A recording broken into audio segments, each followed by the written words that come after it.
Good morning everyone. आप सब कैसे हैं? आई होप आप सब ठीक होंगे। तो जैसे कि कल हमने इंक्लूसिव एजुकेशन का विजुअल इम्पेयरमेंट किया था, उसके टाइप्स और उसकी टेक्निक्स की थी, तो आज का जो हमारा टॉपिक रहेगा वो रहेगा ऑर्थोपेडिक इम्पेयरमेंट। ऑर्थोपेडिक इम्पेयरमेंट क्या होती है? हमारी एक फिजिकल डिसेबिलिटी होती है जो कि किससे रिलेट होती है? हमारी बोन्स से, जॉइंट से, मसल से और लिम्ब से। यानी कि जो भी हमारी डेली की जितनी भी एक्टिविटी होती हैं उनको डिफ़िकल्ट बनाती है। यानी कि कोई भी पर्सन है वो किसी टास्क को इजीली कर लेता है, और कई पर्सन जो हैं उनको टास्क यानी कि जो भी हमारी एक्टिविटी है उसको करने में कोई डिफ़िकल्टी होती है, तो वो क्या होता है? हमारा orthopedic impairment. Orthopedic impairment is a condition that limit a person ability to move. यानी कि एक ऐसी कंडीशन होती है जिसमें एक पर्सन की एबिलिटी होती है कि वो चल सकता है, वो मूव कर सकता है, कोई भी फिजिकल टास्क को वो परफॉर्म कर सकता है। किसकी वजह से? ऑर्थोपेडिक इम्पेयरमेंट के बिना। अगर उसको कोई प्रॉब्लम है तो उसके लिए क्या करेंगे? कुछ ना कुछ असिस्टिव डिवाइसेस प्रोवाइड की जाएंगी। तो आपको समझ आया ऑर्थोपेडिक इम्पेयरमेंट का मीनिंग क्या है? एक ऐसी फिजिकल डिसेबिलिटी है जो कि अफेक्ट करती है किसको? एक पर्सन के बोन्स को, उसकी मसल्स को, लिम्स को, यानी कि जो भी डेली एक्टिविटीज़ हैं उनको डिफ़िकल्ट बनाती है। अब है हमारा types of orthopaedic impairment. Orthopedic impairment के टाइप्स क्या क्या होते हैं? पहला है हमारा न्यूरोमोटर इम्पेयरमेंट। न्यूरो का मतलब क्या होता है? Nerve system. Neuromotor impairment caused by damage to the brain, spinal cord और नर्वस सिस्टम। इस इम्पेयरमेंट की वजह से क्या होता है? हमारा ब्रेन जो है वो डैमेज हो जाता है, स्पाइनल कॉर्ड और नर्वस सिस्टम, ये तीनों जो हैं वो हमारे न्यूरोमोटर इम्पेयरमेंट के अंदर आते हैं। जैसे एग्जांपल सेरेब्रल पाल्सी, स्पाइना बायनाफिडा या फिर पोलियो। पोलियो में क्या होता है? जैसे अगर पोलियो की प्रॉपर डोज ना पिलाई जाए बच्चे को तो क्या रहता है? उसकी बॉडी यानी कि जो भी एक्शन वो करता है अगर वो अच्छे से परफॉर्म नहीं कर पाता, इसका मतलब क्या है? न्यूरोमोटर है, यानी कि हमारे नर्वस सिस्टम उस चीज़ को करने के लिए सिग्नल नहीं देता, तो वो क्या होता है? हमारा न्यूरोमोटर इम्पेयरमेंट। नेक्स्ट है हमारा मस्क्यूलोस्केटल डिसऑर्डर। मस्क्यूलोस्केटल डिसऑर्डर के अंदर क्या होता है? इसमें क्या होता है? Problems involving bones. कहाँ कहाँ प्रॉब्लम होती है? बोन्स में, जॉइंट्स में, मसल्स में और कनेक्टिव टिश्यूज़ में। जैसे example muscular dystrophy, arthritis, skeletal deformities. Arthritis यानी कि जो भी हमारी नर्व्स वगैरह हैं, जो मसल्स वगैरह हैं, जब उनके कनेक्टिविटी के अंदर कुछ ना कुछ प्रॉब्लम क्रिएट होती हैं तो मस्कुलोस्केटल डिसऑर्डर जो है वो अराइज होना स्टार्ट हो जाता है। नेक्स्ट आता है हमारा degenerative disease and other condition. Degenerative क्या है? दोबारा से जनरेट करना। Condition that worsen over time और रिजल्ट फ्रॉम इंजरी।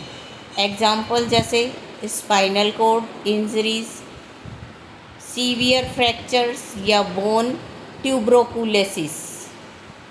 ठीक है, तो ये हमारे क्या थी? एक तरह से टाइप्स थे, न्यूरोमोटर, मस्कुलोस्केटल और डीजनरेटिव डिसीज़। नेक्स्ट आता है हमारा कुछ टेक्निक्स हैं किसकी? ऑर्थोपेडिक इम्पेयरमेंट की। स्टूडेंट्स के लिए कुछ टेक्निक्स ऐसी हैं जो हम ऑर्थोपेडिक इम्पेयरमेंट के लिए स्टूडेंट्स को टीच करवाते हैं। फर्स्ट उसके अंदर आता है हमारा असिस्टिव डिवाइस। असिस्टिव डिवाइस में क्या है? जैसे प्रॉपर मूवमेंट नहीं कर पाते कुछ स्टूडेंट्स, तो उनके लिए हम व्हील चेयर्स का यूज़ करते हैं, वॉकर्स का यूज़ करते हैं, क्रचीज़ का यूज़ करते हैं, या फिर अडेप्टेड फर्नीचर्स का यूज़ करते हैं। जैसे स्पेशलाइज्ड कीबोर्ड्स होता है या स्पीच टू टेक्स्ट सॉफ्टवेयर होता है। स्पीच टू टेक्स्ट सॉफ्टवेयर का मतलब क्या है? जो हम बोलते हैं वो जो है वो टेक्स्ट हो जाता है। कुछ ऐसे सॉफ्टवेयर्स भी होते हैं जैसे टोकेटिव कैलकुलेटर्स होते हैं, अपने आप टॉक करते रहते हैं। नेक्स्ट आता है हमारा क्लासरूम मॉडिफिकेशन। क्लासरूम मॉडिफिकेशन के अंदर क्या है, क्लासरूम ऐसा होना चाहिए जो कि इजी एक्सेस हो, एक्सेसिबल सीटिंग्स होनी चाहिए, और फर्नीचर को ऐसे अरेंज होना चाहिए जो कि फ्री मूवमेंट हो, यानी कि ऐसे ना हो ऑर्थोपेडिक इम्पेयरमेंट वाले जो पेशेंट, जो भी बच्चे होते हैं, उनको आप क्या करो, लास्ट सीट पे अरेंज कर दो। तो यानी कि फ्रंट बेंचर होना चाहिए ऐसा बच्चा, जिससे कि उसको काफ़ी प्रॉब्लम्स को फेस ना करना पड़े। नेक्स्ट आता है हमारा इंडिविजुअलाइज्ड इंस्ट्रक्शंस। इंडिविजुअलाइज्ड इंस्ट्रक्शंस के अंदर क्या है, जो भी स्टूडेंट्स की नीड होती हैं उसके अकॉर्डिंग टीचिंग मेथड्स को अडेप्ट किया जाए, यानी कि एक्स्ट्रा टाइम दिया जाए राइटिंग के लिए, असाइनमेंट्स के लिए या फिर एग्ज़ामिनेशन के लिए। ऐसे नहीं हो कि एक जो नॉर्मल बच्चा है जो विदाउट इम्पेयरमेंट है, उस बच्चे को जो टाइम दिया जाता है पर्टिकुलर कोई भी एक्टिविटी परफॉर्म करने के लिए, उसके कंपैरिजन में इम्पेयर्ड स्टूडेंट्स को एक्स्ट्रा टाइम टेबल या फिर आपको क्या बोलते हैं, एक्स्ट्रा एक्टिविटी परफॉर्म करने के लिए एक्स्ट्रा करिकुलर एक्टिविटी देनी चाहिए। ठीक है। नेक्स्ट है physical and occupational therapy support. Physical and occupational therapy supports क्या होती हैं, जो कि अनकरेज करती है, जिससे एक इंडिविजुअल क्या कर सकता है, इम्प्रूव कर सकता है अपनी मोबिलिटी को, और वो इंडिपेंडेंस बन सकता है। नेक्स्ट आता है हमारा यूज़ ऑफ टेक्नोलॉजी। अब किसमें, जो ऑर्थोपेडिक इम्पेयरमेंट है उसमें digital notes, audio recording, educational apps, computer और टैबलेट्स जो है फॉर नोट टेकिंग के लिए एंड कम्युनिकेशन के लिए, यानी कि जो पर्सन ऑर्थोपेडिक इम्पेयरमेंट से रिलेटेड प्रॉब्लम को फेस करते हैं उनके लिए टैबलेट्स, कंप्यूटर्स वगैरह का यूज़ करना चाहिए, यानी कि डिफरेंट टाइप्स की टेक्नोलॉजीज़ को यूज़ करना चाहिए। नेक्स्ट आता है हमारा peer support and inclusion. Peer support and inclusion का मतलब क्या है, पीयर्स का सपोर्ट रहना चाहिए, प्रमोट करना चाहिए किसको, कोऑपरेटिव लर्निंग को और ग्रुप एक्टिविटी को। जैसे 10 लोग हैं, एक ग्रुप में काम कर रहे हैं, तो इससे क्या होगा, जो उनका जो कोऑपरेटिव लर्निंग जो है वो भी एनहेंस होगी, और सोशल इंटरेक्शन भी रहेगा किसके साथ, क्लासमेट के साथ, वो पॉजिटिव रहता है हमेशा। तो विजुअल इम्पेयरमेंट की एक technique peer support and inclusion भी है। नेक्स्ट है हमारा अल्टरनेटिव असेसमेंट मेथड्स। अल्टरनेटिव का मतलब क्या है, अगर कोई एक मेथड जो है फेलियर हो जाता है तो उसकी एडजस्टमेंट में कोई अदर मेथड्स को जब यूज़ किया जाता है, जैसे ओरल एग्जामिनेशन।